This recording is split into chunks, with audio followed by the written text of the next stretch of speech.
Hi, I am miss Lisa. Welcome to Mata music centre. ഇന്ന് നമ്മൾ എടുക്കുന്ന പാട്ട് അല്ലിയാമ്പൽ കടവിൽ നിന്ന്.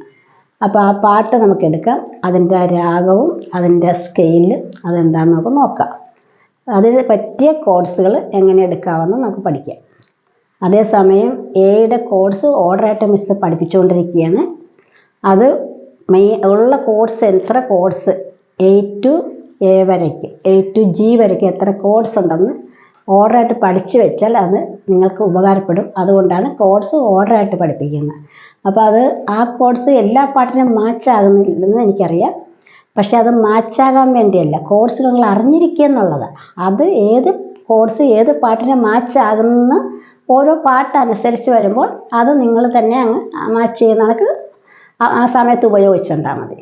അപ്പോൾ നമുക്ക് ഈ പാട്ടെടുക്കാൻ പരിശ്രമിക്കാം. അപ്പോൾ ഈ പാട്ട് സി മേജർ സ്കെയിലിലായിരിക്കുന്നത്.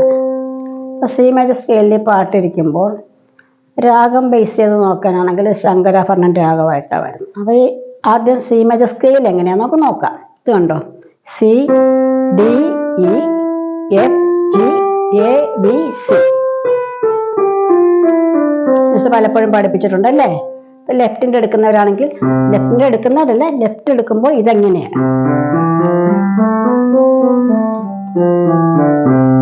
അപ്പോൾ നമ്മൾ ഇതാണ് സി മേജർ സ്കെയിൽ.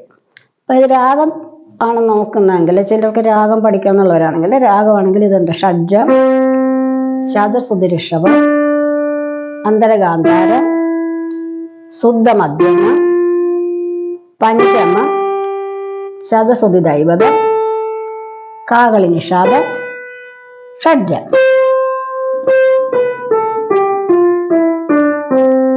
അപ്പോൾ ഇതെങ്ങനെ, അപ്പോൾ നമ്മൾ അല്ലിയാമ്പൽ കടവിൽ നിന്ന് ആ പാട്ടൊന്ന് എങ്ങനെ എടുക്കാമെന്ന് ജസ്റ്റ് ഒന്ന് കാണിച്ചു തരാം കേട്ടോ. ഇതുണ്ട്.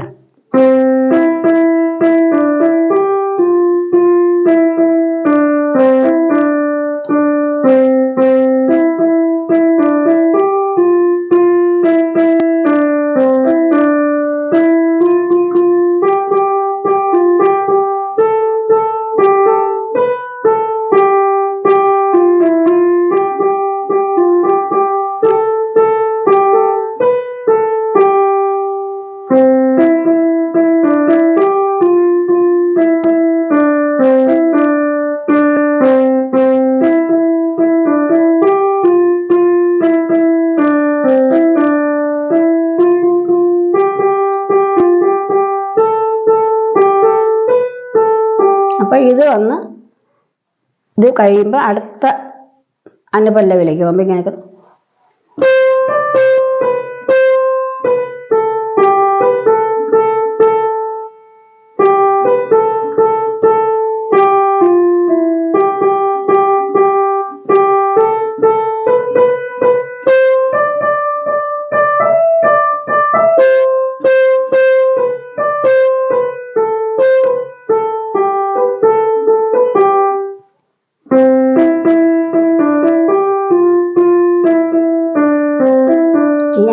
ഇത് വരുന്നത്. ഇത് 2 പ്രാവശ്യമൊക്കെ എടുക്കുന്നുണ്ട് കേട്ടോ. അപ്പം ഞാനിത് പാട്ടിങ്ങനെ ജസ്റ്റ് ഇവിടം തൊട്ട് ഇവിടം വരെ ആ പാട്ടുണ്ടെന്ന് കാണിക്കുകയായിരുന്നു. അപ്പോഴും നമ്മൾ വന്നിട്ട് നിങ്ങളിത് എടുക്കുമ്പോൾ ഇത് കണ്ടോ, സ സ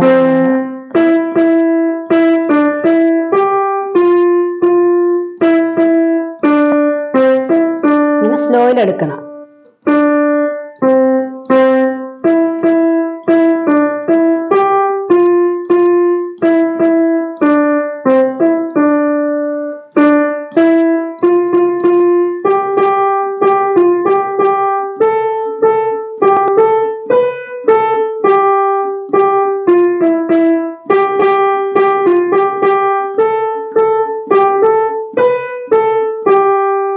അത് 2 പ്രാവശ്യം എടുത്തു കഴിയുമ്പോൾ കാട് പോലെ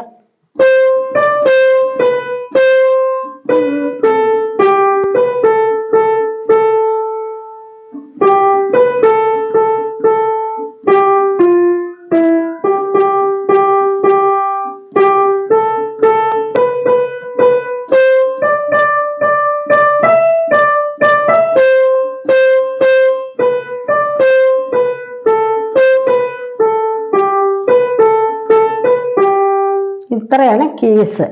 അപ്പോൾ തിരിച്ച് പിന്നെ അല്ലിയാമ്പൽ കടവിൽ നിന്ന്. ഇത് 2 പ്രാവശ്യം നിങ്ങൾ എടുത്തെന്നാൽ ഈ പാട്ട് ഇങ്ങനെയാണ് ഇതിൻ്റെ നോട്ട് പോകുന്നത്. അപ്പോൾ സാവകാശം ഇങ്ങനെ സ ഗ ഇങ്ങനെ ഓരോ നോട്ടുകൾ മലയാളം എടുക്കുന്നവരാണെങ്കിൽ, ഇംഗ്ലീഷ് ആണെങ്കിൽ സി കഴിഞ്ഞെന്നാൽ ഡിയിലല്ല നമ്മൾ ഇയിലേക്കാണ് കൈ വെക്കുന്നത്. അതിങ്ങനെ എടുക്കുക.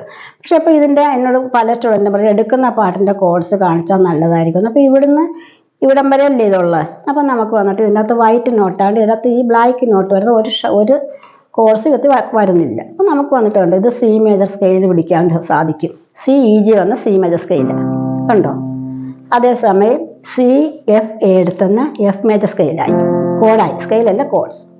അതേസമയം ഇപ്പോൾ ഇവിടുന്ന് ഈ ഫിംഗർ എടുത്തുകൊണ്ട് ഇവിടെ വെച്ച DFA വന്ന D- കോഡായി. അതേസമയം ഈ D ഇവിടെ വയ്ക്കുമ്പോൾ ഈ F ഇവിടുന്ന് എടുത്തിട്ട് ഈ ഫിംഗർ മാറ്റി ഇങ്ങനെ പിടിച്ചാൽ അത് G മേജർ കോഡായി കണ്ടോ. അപ്പോൾ ഈ ഇടിക്കുന്ന തന്നെ ഫിംഗർ മാറ്റി പിടിച്ചുകൊണ്ട് നിങ്ങൾക്ക് കോഡ്സ് മാറ്റി പിടിക്കാവുന്നതേ ഉള്ളൂ. ഈ കോഡ്സിൻ്റെ തന്നെ മാറ്റി പിടിച്ചാൽ ബിഗിനേഴ്സ് ആകുമ്പോൾ ഇത്രയൊക്കെ തന്നെ ആരംഭത്തിൽ എടുക്കാൻ പരിശ്രമിച്ചാൽ മതി. കൂടുതൽ എടുക്കുമ്പോൾ കുറച്ച് കൺഫ്യൂസ് വരും നിങ്ങൾക്ക്. അപ്പോൾ ഈ പാട്ട് ഇതാണ് ഇതിൻ്റെ പഠിക്കാനുള്ളത്. ഇത്രയും പഠിക്കുക. പിന്നെ ബോർഡിൽ എഴുതിയിരിക്കുന്നത് വന്ന് A9 ഫ്ലാറ്റ് 5 അതിൻ്റെ കോഡ്സ്. അപ്പോൾ ഓർഡറായിട്ട് അത് പോവുകയാണ് കേട്ടോ. അപ്പോൾ അതെങ്ങനെയാണെന്ന് വെച്ചാൽ ഇത് കണ്ടോ G, ഇത് ഇവിടെ വന്നിട്ട് ഇത് കണ്ടോ C# ഇങ്ങനെ പിടിച്ചെന്നാൽ ഈ 4 കീ ഒന്നിച്ച് ഇങ്ങനെ പിടിച്ചാലും മതി. ഇത് കണ്ടോ ഇങ്ങനെ പിടിക്കണം. ഇപ്പോൾ 7 തൊടുന്നില്ല നമ്മൾ കേട്ടോ. ഇത് രണ്ടും ഇതുമാണ്. അപ്പോൾ എനിക്കിങ്ങനെ പിടിക്കാൻ ബുദ്ധിമുട്ടുള്ളതുകൊണ്ട് ഞാൻ ഇങ്ങനെ പിടിക്കുന്നത്. അപ്പോൾ ഇങ്ങനെ കാണിച്ചു തരാം കണ്ടോ. ഇതിങ്ങനെ പിടിച്ചെന്നാൽ A ഫ്ലാറ്റ്, ഈ ഫിംഗർ തൊട്ടിട്ടില്ല കേട്ടോ, A9 എന്ന് പറയും. അല്ല A9 ഫ്ലാറ്റ് 5 ഇങ്ങനെ പറയും. A9 അല്ലേ ആണ് എങ്ങനെ കിടക്കുന്നത്? അതെ A9 ഫ്ലാറ്റ് 5 കേട്ടോ. A9 ഫ്ലാറ്റ് 5 ആയിട്ടാണ് ഇത് കിടക്കുന്നത്. ഇപ്പോൾ A9 ഫ്ലാറ്റ് വിട്ടിട്ട് ഷാർപ്പാണെങ്കിൽ എന്ത് ചെയ്യും? നമ്മൾ ഇവിടെ ഇങ്ങനെ പിടിക്കും കണ്ടോ. അപ്പോൾ ഇത് A9 ഷാർപ്പ് 5 ആവും. അതേസമയം ഇത് ഇവിടുന്ന് എടുത്ത് ഇങ്ങനെ പിടിച്ചാൽ A9 ഫ്ലാറ്റ് 5 ആവും. അപ്പം അത് ഇങ്ങനെ ഇടിക്കരുത് കേട്ടോ. ഇങ്ങനെ എടുക്കുമ്പോൾ ഇങ്ങനെ പിടിക്കുമ്പോൾ ഇങ്ങനെ ഇടിക്കാൻ പാടില്ല. സ്വരം ഇങ്ങനെ എടുക്കുമ്പോഴേ ഒരേ മാതിരി വരണം, ഒരേ സമയത്ത് ഇങ്ങനെ പോകണം. എൻ്റെ ഈ ലിറ്റിൽ ഫിംഗറിന് കുറച്ച് സ്ട്രെങ്ത് കുറവാണ് ഇതുണ്ട്. അപ്പോൾ ഇങ്ങനെ ഇടിക്കരുത്. ഇവിടെ നിങ്ങളിങ്ങനെ ഇടിക്കുമ്പോൾ ഇടിക്കരുത്. ഈ ഫിംഗർ ഇവിടെ തൊടരുത്, ഇങ്ങനെ വരുന്നത്. അപ്പോൾ ഇതാണ് ഇതിൻ്റെ കോഡ്സ് വരുന്നത്. അപ്പോൾ ഇതിൻ്റെ കോഡ്സ് അല്ല, ഇത് എയുടെ കോഡ്സ് നമ്മൾ ഓർഡറായിട്ട് പോകും. ഇതിനു മുമ്പുള്ള കോഡ്സുകളെല്ലാം മുന്നേ ഉള്ള വീഡിയോസ് കാണുമ്പോൾ മനസ്സിലാകും. ഇത് A9 ഷാർപ്പ് 5, ഇത് A9 ഫ്ലാറ്റ് 5. അപ്പോൾ അങ്ങനെയാണ് പോകുന്നത്. അപ്പോൾ ഇത് ഇത്രയും നിങ്ങൾ മനസ്സിലാക്കി വെക്കുക. ഞാൻ ബോർഡിൽ ഞാൻ കോഡ്സ് ബോർഡിൽ എഴുതിയിട്ടുണ്ട് എങ്ങനെയാണെന്നുള്ളത്. അത് നമുക്ക് നോക്കാം. ഇപ്പോൾ കോഡ്സ് നമ്മൾ ഓർഡറായിട്ട് പഠിച്ചു വരും അല്ലേ. അപ്പോൾ നമ്മൾ A9 ഫ്ലാറ്റ് 5 ഇതാണ് കണ്ടോ. മിസ് അവിടെ കാണിച്ചായിരുന്നല്ലേ ബോർഡിൽ. E flat, C# B G 1 2 3 5 finger number അങ്ങനെയാണ് പോകുന്നത്. ഇവിടെ A9 ഷാർപ്പ് 5 അതിന് വന്ന് 2 ഷാർപ്പ് നോട്ടാണ് വരുന്നത്. ഈ ഷാർപ്പ് എന്ന് കാണിച്ചിട്ടുണ്ട്. അത് നിങ്ങൾ എഫിലാണ് പിടിക്കാനുള്ളത്.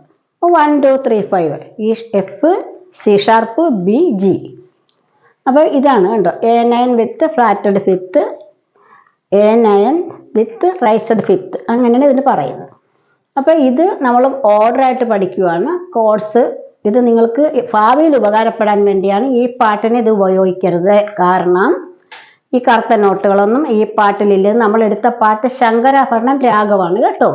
അതിൻ്റെ സ്വരസ്ഥാനം കാണിച്ചപ്പോൾ രാഗത്തിൻ്റെ പേര് പറയാൻ മിസ് വിട്ടുപോയെന്നാണ് തോന്നുന്നത്. രാഗത്തിൻ്റെ പേര് ശങ്കരാഭരണം. അപ്പോൾ അതിൻ്റെ അകത്ത് നമുക്കൊന്നും ഈ കറുത്ത നോട്ടില്ല. അപ്പോൾ അതിനകത്ത് പിടിക്കാനുള്ളത് മിസ് പാപത്തിൻ്റെ കീബോർഡിൽ പിടിച്ച് കാണിച്ചായിരുന്നല്ലേ.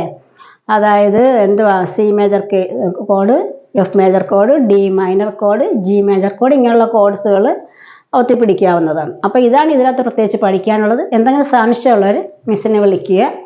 അപ്പോഴേ മിസ് ഇത് ഒന്നും കൂടി ക്ലിയർ ആയിട്ട് പറഞ്ഞു തരാം. അപ്പോൾ ഇത് നമ്മൾ ഓർഡറായിട്ട് പഠിക്കുന്ന കോഡ്സാണ്. ഇതൊന്നും ഈ പാട്ടിനകത്ത് എടുക്കരുത്. പക്ഷേ മിസ് ഇതിൽ കാണിച്ചു തന്നത് ഈ പാട്ടിൻ്റെ നമുക്ക് ഉപയോഗിക്കാം കേട്ടോ. അപ്പം മിസ് ബോർഡിൽ എഴുതിയതും കീബോർഡിൽ പ്ലേ ചെയ്ത് കാണിച്ചതൊക്കെ എല്ലാവർക്കും മനസ്സിലായിട്ടില്ലെങ്കിൽ എന്തെങ്കിലും സംശയമുള്ളവർ ഇനിയും കൂടുതൽ മനസ്സിലാകണം എന്നുള്ളവർ മിസ്സിനെ വിളിക്കണം കേട്ടോ. അപ്പോൾ എന്തൊക്കെ ചെയ്യണം? ഷെയർ ചെയ്യുക, ലൈക്ക് ചെയ്യുക, കമൻറ്റ് ചെയ്യുക, സബ്സ്ക്രൈബ് ചെയ്യുക. അതേസമയം അടുത്ത ക്ലാസ്സിന് കാണാൻ എല്ലാവരും ഉത്സാഹിച്ച് പഠിക്കുക. എല്ലാവരും ബോർഡിൽ മിസ് എഴുതുന്ന കോഡ്സ് നിങ്ങൾ ഒരു ബുക്കിൽ എഴുതി വെച്ചാൽ നല്ലതായിരിക്കും. അത് ഇപ്പോഴത്തേക്ക് വേണ്ടിയതല്ല, നിങ്ങൾക്ക് ഭാവിയിൽ ഉപകരിക്കാൻ വേണ്ടിയാണ് കോഡ്സ് ഓർഡറായിട്ട് പഠിപ്പിക്കുന്നത് കേട്ടോ. അപ്പോൾ നമുക്ക് അടുത്ത ക്ലാസ്സിന് കാണാം. ബൈ.